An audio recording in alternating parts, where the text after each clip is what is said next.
নানিরা দাদিরা সবাই আপনার কাছে একটা কথা বলতেছি। আমার অনেক ছেলে মেয়ে বুঝছেন, সবাই ডিসেম্বরের বন্ধে বাড়িতে আসছে, তারা আর কাচ্চি খাইতে চাই। দুইটা মেয়ে থাকে, তারা তো অনেক সময় কাচ্চি পোলাও রুস আমি মেয়ে তো খাইতে পারে না, শাশুড়ি আছে সাথে। ওখানে আমার বাড়িতে এসে বলতেছে কাচ্চি খাইবে, এখানে কাচ্চি বড় মেয়ে পাক করছে, দিছি কাচ্চির মশলা, ঘি, তারপরে হলো বাদাম বাটা নিয়ে নিয়েছি, এখানে নিয়ে নিয়েছি টক দই। আর এতক্ষণ আমার নানু কথা বলছিল, তো যাই হোক একটু মজা করছিল। নিয়ে নিয়েছি আলু বুখরা, আর নিয়ে নিয়েছি এখানে পেঁয়াজ বেরেস্তা, আর এখানে আলুটাকে আমি ফ্রাই করে নিয়েছি বড় বড় টুকরো করে। আর এখানে নিয়ে নিয়েছি আমি সয়া সস, টমেটো সস। এখানে কাচির রেডি মশলাটাকে আমি দেখিয়ে দিচ্ছি খুলে। এখানে দুটো মশলা ছিল, একটা আস্ত মশলা আর একটা ছিল গুঁড়ো মশলা। তো আস্ত মশলার ভিতরে উপকরণগুলো দেখিয়ে দিচ্ছি।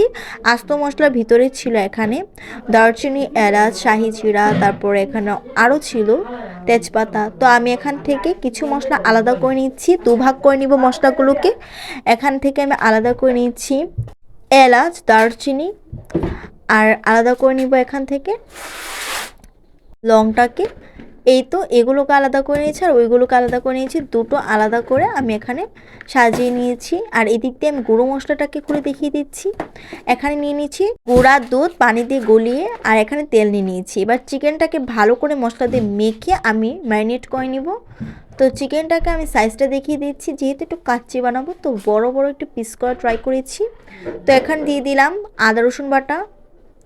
আদা রসুন বাটাটা পরিমাণ অনুযায়ী দিয়ে দিবেন। আর এই যে আলাদা করে রেখেছিলাম এলাচ, দারচিনি, তেজপাতাটা, এটা আমি দিয়ে দিয়েছি এখানে। আর বাকি মশলাটা কিন্তু আলাদা করে আমি রেখে দিয়েছি। আর দিয়ে দিলাম এখানে পেঁয়াজ বেরেস্তা, তারপর গুঁড়ো যে মশলাটা ছিল এই গুঁড়ো মশলাটাকে দিয়ে দিব।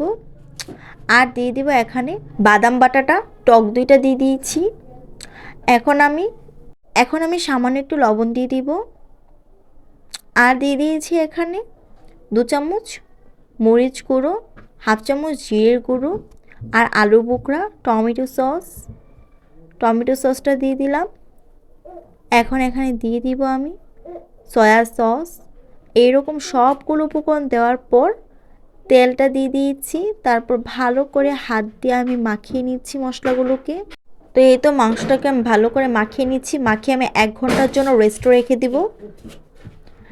এদিকে একটি হাঁড়িতে আমি পানি বসিয়ে এখানে যে বাকি মশলাটা রেখেছিলাম রেডি মশলার মধ্যে, ওই বাকি মশলাটা দিয়ে আমি রাইসগুলোকে দিয়ে দিব। এখানে আমি চিনি গুঁড়া পোলাও চালটা ইউজ করছি। আর তারপর সামান্য একটু তেল দিয়ে দিয়েছি, লবণ দিয়ে দিয়েছি। ভালো করে রাইসটাকে আমি হাফ বয়েল করে সিদ্ধ করে নিব। তো এখানে হাফ বয়েল করে সিদ্ধ করে নেওয়ার পর একটি ছাঁকুনিতে আমি রাইসগুলোকে ছেঁকে নিচ্ছি। তারপর মশলার মধ্যে আমি আলুগুলোকে দিয়ে দিব এখন উপর দিয়ে। এই যে 1 ঘন্টা পর কিন্তু মাংসের লুকটা ঠিক এরকম আসবে, তখন হাত দিয়ে আরেকটু মাখিয়ে আমি উপর দিয়ে আলুর পিসগুলোকে দিয়ে দিচ্ছি। আলুগুলো একটু বড় রাখার ট্রাই করবেন, যেহেতু এটা কাচ্চি তো আলুর সাইজটা কিন্তু নর্মালি বড়ই থাকবে। তো এই তো আলুগুলো দেওয়ার পর আমি এখানে দিয়ে দিব রাইসটাকে। তার আগে আমি একটা জিনিস রেডি করে নিয়েছি। এখানে ঘি, জর্দার রং দিয়ে আমি একটি মিশ্রণ তৈরি করে নিয়েছি, এটা রাইসের উপর দিব। এদিক দিয়ে আমি রাইসটাকে ভালো করে ঝেড়ে শুকিয়ে নিয়েছি ফ্যানের বাতাসে। তারপর রাইসটাকে উপর দিয়ে আমি দিয়ে দিব চিকেনের উপর দিয়ে। দেওয়ার পর পেঁয়াজ বেরেস্তা হাফ আমি রেখে দিয়েছিলাম, ওই হাফটা উপর দিয়ে দিয়ে দিচ্ছি। তারপর এখানে দিয়ে দিব এই যে গলিয়ে রেখেছিলাম গুঁড়ো দুধটা দিয়ে দিলাম। তারপর উপর দিয়ে দিয়ে দেবো যে জর্দার যে মিশ্রণটা করেছিলাম জর্দা রঙের এইটা। তারপর আমি এখানে কাঁচামরিচ দিয়ে দিব। কাঁচামরিচটা আস্তে আস্তে রাখতে হবে, তাহলে একটা ফ্লেভার আসবে স্ট্রং, এটা খেতে খুবই ভালো লাগবে। তারপর উপর দিয়ে আমি একটি বল ঢেকে সাইড দিয়ে আমি আটার ডো দিয়ে ভালো করে আটকে দিব। আটার ডোটা কিন্তু ভালো করে আটকে দিতে হবে, একদম ভালো করে যেন ছুটে না যায়, ফাঁপে ফাঁপে যেন খুবই ভালো করে হয়ে যায়। এখন আমি লাড়কির মধ্যে বসিয়ে দিলাম মাটির চুলার মধ্যে।